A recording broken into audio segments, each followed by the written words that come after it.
ഇനി നമുക്കതിൻ്റെ sign and സിംറ്റംസിലേക്ക് പോകാം. കാരണം നമ്മളെ ലൈഫ് സൈക്കിൾ നമ്മൾ വേറെ വീഡിയോ വെച്ച് ഒന്ന് ഡിസ്ക്രൈബ് ചെയ്യുക, അതാണ് കുറച്ചുകൂടി നിങ്ങൾക്ക് മനസ്സിലാക്കാൻ എളുപ്പം. അപ്പോൾ നമ്മൾ സൈൻ ആൻഡ് സിംറ്റംസ് എന്തൊക്കെ എന്താണ് അടയാളങ്ങളാണ്, എന്തൊക്കെ സിംറ്റംസാണ് നമ്മുടെ മലേറിയയ്ക്ക് ഉണ്ടാകുന്നതെന്നാണ് നമ്മൾ നോക്കുന്നത്. The pathology and clinical manifestation associated with malaria are almost exclusively due to asexual erythrocytic stage of parasite. അപ്പോൾ ഇതിന് സൈൻ ആൻഡ് സിംറ്റംസ് ഉണ്ടാവുന്നത്, അപ്പോൾ ഇതിൻ്റെ ലൈഫ് സൈക്കിളിൻ്റെ ഒരു ഭാഗമാണ് എറിത്രോസൈറ്റിക് സ്റ്റേജ് എന്ന് പറയുന്നത്. അതായത് ഈ നമ്മുടെ എന്താണ് ലിവർ സെൽസിൽ നിന്ന് അസെക്ഷൽ റീപ്രൊഡക്ഷന് വിധേയമായിട്ട് എന്ത് ചെയ്യും, പുറത്തു വരുന്ന ഫോം ഓഫ് ലാർവകൾ പോയിട്ട് RBCയിലേക്ക് ഇൻവേർട്ട് ചെയ്യും.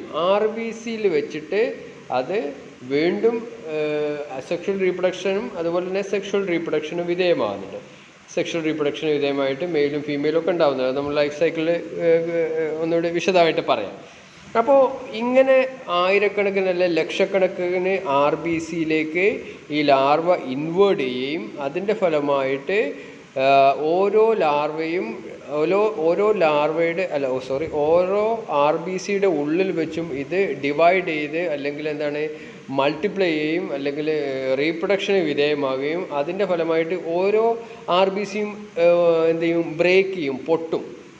അങ്ങനെ ലക്ഷക്കണക്കിന് RBCകൾ ഒരേ സമയം പൊട്ടുന്നത് കൊണ്ടാണ് നമുക്ക് ചില സൈൻ ആൻഡ് സിംറ്റംസ് ഉണ്ടാകുന്നത്. അപ്പോൾ മിക്കവാറും നമുക്ക് പുറത്ത് കാണുന്ന സൈൻ ആൻഡ് സിംറ്റംസ് ഒക്കെ ഈ എറിത്രോസൈറ്റിക് സ്റ്റേജിലാണ് നമുക്ക് കാണപ്പെടുന്നത് കേട്ടോ. എറിത്രോസൈറ്റിക് സ്റ്റേജ് എന്ന് പറഞ്ഞു കഴിഞ്ഞാൽ ഈ ലാർവ നമ്മുടെ RBCയിൽ എൻ്റർ ചെയ്യുകയും RBCയിൽ വെച്ച് റീപ്രൊഡ്യൂസ് ചെയ്യുകയും RBC പൊട്ടുകയും ചെയ്യുന്ന ആ പ്രോസസ്സിലാണ് നമ്മൾ, അല്ലെങ്കിൽ RBCക്കുള്ളിൽ ഈ ലാർവ എൻ്റർ ചെയ്ത ശേഷമുള്ള അത് പുറത്ത് വരുന്നത് വരെയുള്ള ആ സമയത്തിനാണ് നമ്മൾ എറിത്രോസൈറ്റിക് സ്റ്റേജ് എന്ന് പറയുന്നത്.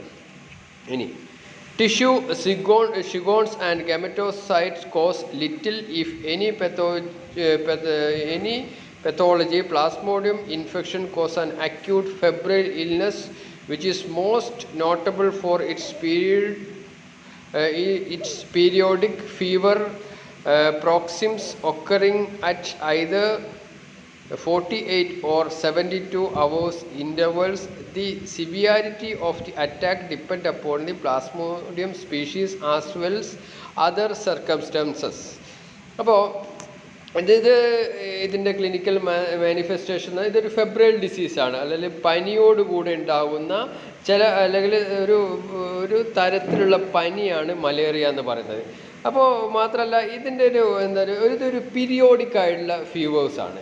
അപ്പോൾ ഒരു 48 അല്ലെങ്കിൽ 72 മണിക്കൂറിൻ്റെ ഉള്ളിൽ ഇടവിട്ട് വരുന്ന പനിയാണ് നമ്മൾ പീരിയോഡിക് ഫീവർ എന്നൊക്കെ പറയുന്നത്. ഇപ്പോൾ ഇതിൻ്റെ പീരിയോഡിസിറ്റി എന്ന് പറഞ്ഞു കഴിഞ്ഞാൽ, ഇതിൻ്റെ ഇൻ്റർവെൽ എന്ന് പറഞ്ഞു കഴിഞ്ഞാൽ 48 അല്ലെങ്കിൽ 72 ഹവേഴ്സ് ഇൻ്റർവെല്ലിൽ പനി ഇങ്ങനെ റിലാപ്സ് ചെയ്തുകൊണ്ടിരിക്കുന്ന ഒരു സാധനമാണ്. അതാണ് നമ്മളിതിനെ പീരിയോഡിക് ഫീവർ പാരോക്സിംസ് എന്ന് പറയുന്നത് കേട്ടോ. Periodic fever പാരോക്സിംസ്.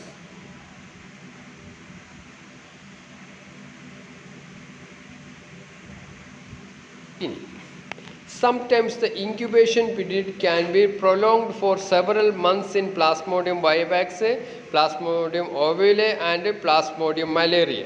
ഇപ്പോൾ പ്ലാസ്മോഡിയം ഫാൽസിഫാറം ഒഴിച്ച് ബാക്കി മിക്ക സ്പീഷീസിലും വലിയൊരു ഇൻക്യുബേഷൻ പീരീഡ് കാണാറുണ്ട്. അത് ഏകദേശം 1, 2, 3, 4 മാസങ്ങളോളം ഇതെടുക്കാറുണ്ട്.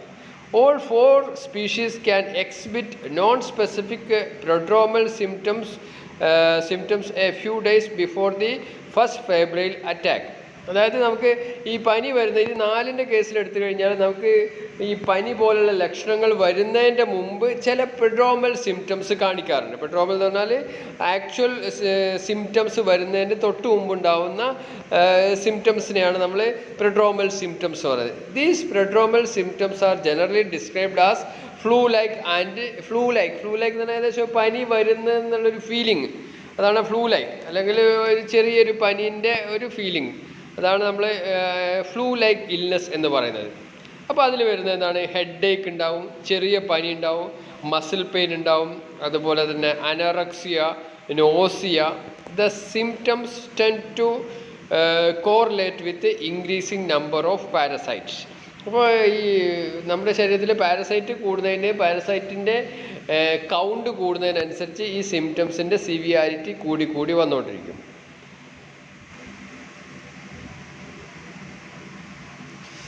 അപ്പോൾ നമ്മൾ നേരത്തെ പറഞ്ഞിരുന്നു, ഫാൽസിഫാർ ആണ് കുറച്ചുകൂടി ഡെഡ്ലി ആയിട്ടുള്ള ടൈപ്പ് എന്ന് പറയുന്നത്, അല്ലെങ്കിൽ കൂടുതൽ മാരകമായുള്ള ടൈപ്പ് എന്ന് പറഞ്ഞാൽ ഫാൽസിഫാർ ആണ്. എന്തുകൊണ്ടാണ് ഫാൽസിഫാറും കൂടുതൽ, അതായത് മലേറിയ ആയിട്ടും ഒവ്യൂലി ആയിട്ടൊക്കെ അല്ലെങ്കിൽ വൈവാക്സുമായിട്ട് കമ്പയർ ചെയ്യുമ്പോൾ കൂടുതൽ മാരകമാവുന്നത് എന്താണെന്നാണ് നോക്കുന്നത്? ഒന്നുമില്ല, അതിന് നമ്പർ ഓഫ് ഈ പാരസൈറ്റ് കൂടുതലായിരിക്കും. നമ്പർ ഓഫ് പാരസൈറ്റ് വളരെ വളരെ കൂടുതലായിരിക്കും ഫാൽസിഫാറത്തിൻ്റെ കേസ്. അതുകൊണ്ട് തന്നെയാണ് അത് കുറച്ചുകൂടി ഡെഡ്ലി ആയിട്ടുള്ള അല്ലെങ്കിൽ ഡേഞ്ചറസ് ആയിട്ടുള്ള ഒരു ഡിസീസായിട്ട് മാറുന്നത്. In contrast to other 3 species, Plasmodium falciparum can produce serious diseases with mortal consequences. This increased morbidity and mortality is due to, in part, of high parasitemias.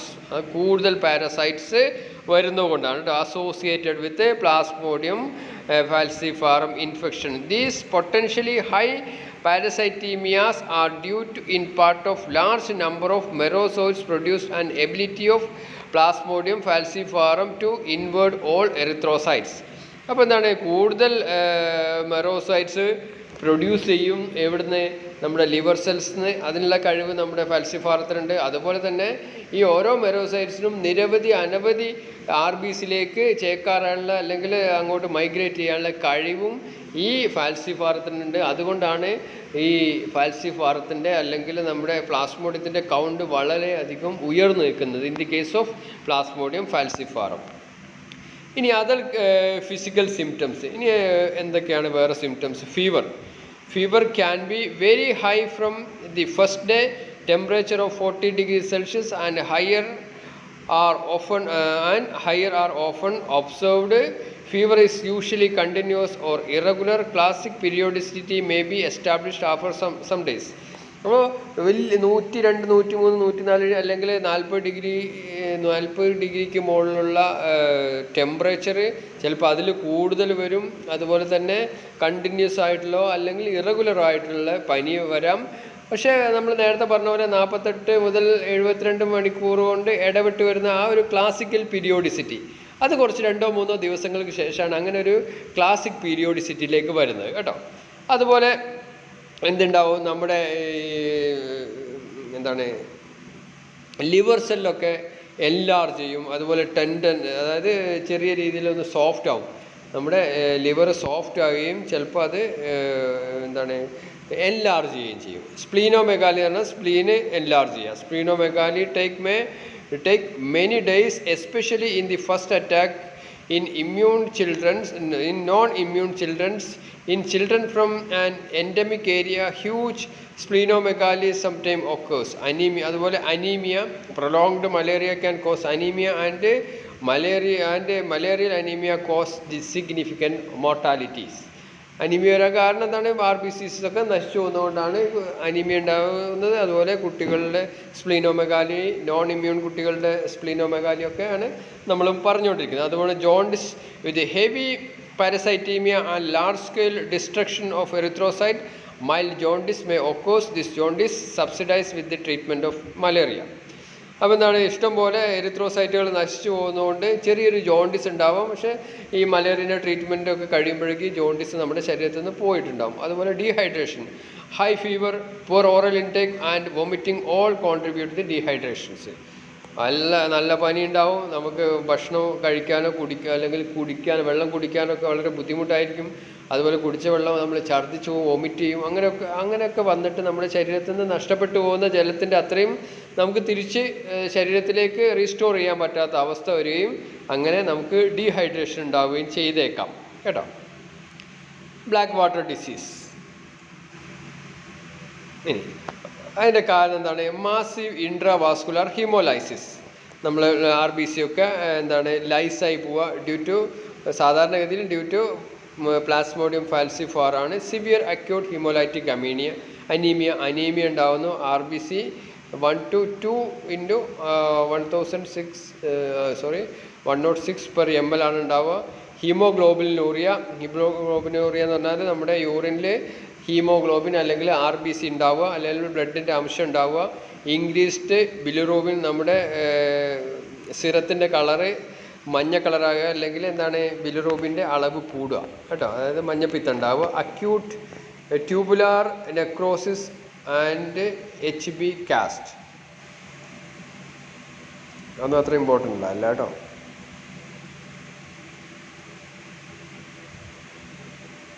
ഇനി എക്സാമിനേഷൻ നമ്മൾ ബ്ലഡിൽ മൈക്രോസ്കോപ്പിലൂടെ നോക്കിക്കഴിഞ്ഞാൽ നമുക്ക് ഈ ഓർഗാനിസത്തിനെ കൃത്യമായിട്ട് കാണാൻ പറ്റും. Chest X-ray, CT X-ray, scanning ഒക്കെ ചെയ്ത് കഴിഞ്ഞാൽ നമുക്ക് കണ്ടുപിടിക്കാൻ പറ്റും. അതുപോലെ PCR ഒക്കെ ചെയ്ത് കഴിഞ്ഞാൽ കണ്ടുപിടിക്കാൻ പറ്റും. പിന്നെ CBC ഇങ്ങനത്തെ ടെസ്റ്റുകളൊക്കെ നമുക്ക് ചെയ്യാം കേട്ടോ. ഇത്രയാണ് നമുക്ക് മലേറിയനെ കുറിച്ച് പറയാനുള്ളത്.